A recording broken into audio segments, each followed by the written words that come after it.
After the Manhattan Project that produced the first nuclear bombs during World War II, the National Laboratories were created under the U.S. Department of Energy's National Nuclear Security Administration.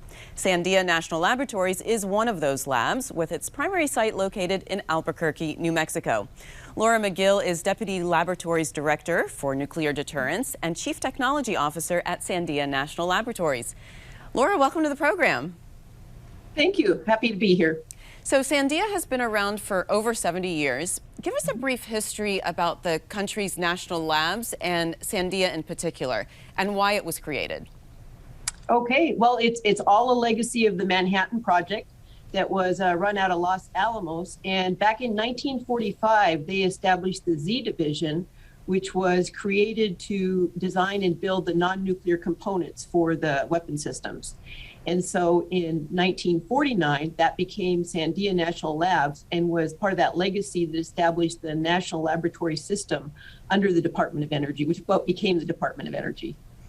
So let's talk specifically about the nuclear deterrence mission. How do you ensure the weapons are safe, so they don't go off when they're not supposed to, and reliable, so they're ready when they're needed? Hopefully never. Right, that's exactly what we're shooting for. So the weapons are designed with a strategy and a philosophy of always never, that they will always work when required to and never. And we actually have high levels of reliability that we build into the system with redundant designs and components that are specifically designed to be only used under the authority of the president when needed. And so that's a big part of our core design philosophy. And also part of our strategy as we continue to develop new technologies, we ensure that each new weapon system is even more safe and reliable than the ones that preceded it. So how is testing done for nuclear weapons now? Because we're obviously not detonating them anymore. No, we haven't done any underground nuclear detonation tests since the 1990s. And in fact, the Comprehensive Test Ban Treaty was signed in 1996. But because of all the extensive testing that was done before that, and the data that was collected, we've been able to develop and validate very extensive and comprehensive models and simulations that can allow us to simulate the phenomenon and the effects that we can test our systems against. So what are you doing, Laura, on the modernization front, since some of these weapons have been around for decades? Yes, we have systems that are decades old, as you said. So the modernization program is focused on every year we annually assess the entire stockpile, and we identify areas to improve the reliability and the performance of the systems. So with that, we're able to then embed new technologies to actually give new life to these legacy systems and extend the ability to support them over longer lifetimes. So are you able to talk a little bit more about what those new technologies are? Well, a lot of it has to do with the microelectronics. The original systems used things like vacuum tubes, but now we're using, strategic rad-hardened microelectronics in the parts, which also automatically increases the reliability as we reduce part count, but it also improves the performance of the system as well. So it's essentially taking those new technologies and being able to also account for systems that are life limited, because some of the components that are embedded in our systems have shorter lifespans, and we've been able to take new technologies so that they can be out in the field longer and don't have to come back for recertification for longer periods. And what does it mean for the nuclear stockpile to be, quote, flexible and responsive? Well, so that's part of the nuclear triad. Is we want to be able to prosecute different kinds of targets to protect us against different kinds of threats.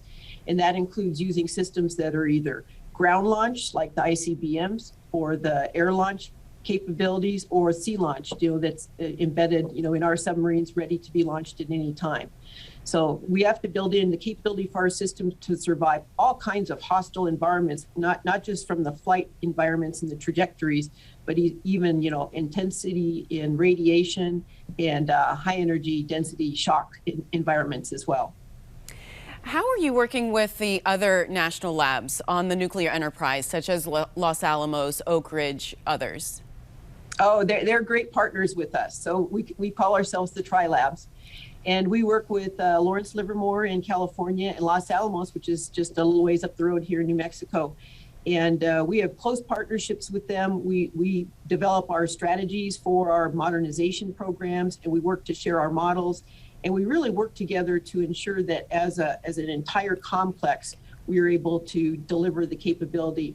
And that also extends to Kansas City, which is the security complex that a lot of the non-nuclear components are built at. So we work with them and the other elements of the national security enterprise to ensure that the final weapon systems meets all its requirements. And because we're working together, we can anticipate all the system interactions and account for them. And Laura, can you tell me a little bit about the workforce you have at Sandia, about how many people work there? Yeah, well, I'll tell you first, it's an incredibly talented workforce. I'm blessed to be here with the brilliant people I get to work with every day. Overall, we have about 13,000 engineers. Actually, we have a lot of remote workers, distributed around the country at this point, but our primary site is here in Albuquerque. We also have a large site in Livermore, just across the street from Lawrence Livermore National Lab, since we work so closely with them. And our workforce includes this whole spectrum of engineers, mathematicians, scientists in every field you can imagine. Because over the years, our work has grown. In addition to the nuclear deterrence mission, we're also doing things in the area of national security, global security. So Laura, at what point did the lab move from just nuclear weapons to a broader mission of solving complex national security problems? Well, that happened over time because we've flexed to be able to embrace whatever threat has faced our nation. So that evolved over the years to include any kind of security threat to the country. So that's where we expanded from just the nuclear deterrence mission to national security, which includes missile defense and our hypersonic flight test vehicles program, global security, protecting the nation and our allies with systems and security protections on their sites, and including even things like climate security and also chemical, biological, radiological, and nuclear defense, and pretty much any mission that we can bring to bear to serve our country. Can you tell us a little bit more about the hypersonic technologies that you're working on? Yeah, so actually, we've had great success with our hypersonics flight vehicles. We've done some recent tests on those, and we've actually been able to demonstrate sustained and controlled flight with hypersonic systems that are going to be the future of our defense posture. So one of your missions is to respond to national emergencies to help solve complex challenges. What are you currently working on with that respect? Well, we have a number of ways that we respond. Obviously, COVID is the biggest national threat that we've responded to. And, I'm very proud of the role we've served in that. Early in the pandemic, we were able to invoke our high performance computing to do simulations to recognize where things like ventilators and intensive care units needed to be deployed for 3,000 counties around the country. We did all those simulations to help understand what support was needed. And we also actually invented things like just a very quick design that could be used by any partner to stand up a shelter for health workers to be able to administer tests and vaccines. And what about in the past? Because I understand not only did you respond to in the early stages of the pandemic response, but also like oil spills. Yes, we were part of the Deepwater Horizon oil spill response. We helped come up with the solution for how it would be capped and did a lot of the analysis to understand how much of the petroleum products were leaking into the Gulf area. We were also pulled into the Columbia shuttle reentry flight failure to help understand how the tiles had been damaged. And we also invented some of the technology that was used in future shuttle missions to be able to, after launch, be able to assess the health of the shuttle, the ceramic tiles on the shuttle. So what are some of the one-of-a-kind facilities that you have and operate at Sandia? Mm-hmm. Well, that's part of the fun of working here. The research and development laboratories here are just incredible. Some of the most important ones, especially for the nuclear deterrence mission, are our ability to simulate, and actually not simulate, but actually expose our systems to high radiation environments. That's our Annular Core Reactor research facility. And we also have our Z machine, which allows us to bring high power and density compressant in time to simulate the shock effects of high energy density physics. And you talked about how you work with the other national labs. I wonder how you work with DoD labs on national security problems. Oh, they're close partners with us as well. We have partnerships with all of the government labs, including DoD labs and a lot of other federally funded research development organizations, FFRDCs. So we regularly share our simulations and our capabilities, and actually make some of those facilities available on a non-interference basis to be able to develop the technology and understanding of our defense systems. Well, speaking about developing the technology, how do you effectively transition new technologies that you develop in the lab to the commercial sector? Yeah, that's actually a core part of our mission. We specifically don't compete against industry. We do have the ability, because of the brilliant talent we have here and the infrastructure we have, to develop new technologies, which we regularly hand off to academic institutions, government, and industry.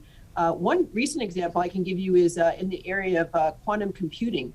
We have the Q-Scout system, which is a quantum computer testbed, which is designed to be open access for any organization, individual or organization, who's doing research in quantum computing, to be able to access the test bed to get reliable qubits to try out their algorithms.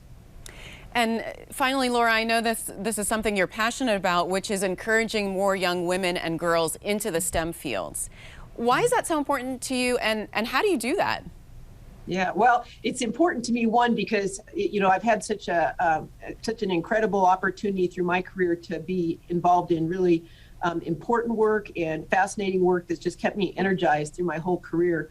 But the other reason is we need all the engineers and scientists and mathematicians we can get. So the more we are able to get out there and engage with students at all ages, especially in their elementary and middle school years, to get them inspired about pursuing STEM careers. And there's actually no better influencer on them than being able to talk with somebody who they can see that looks like them, and who enjoys their work and can talk to them about it in a way that they understand, and get them excited about a career that's going to be exciting and support them for their entire life. All right. Well, Laura, we appreciate that. We appreciate your work you're doing out there in Sandia. Thank you very much. Thank you for watching. If you enjoyed the video, give it a thumbs up and subscribe to our channel so you don't miss out on any future Government Matters interviews.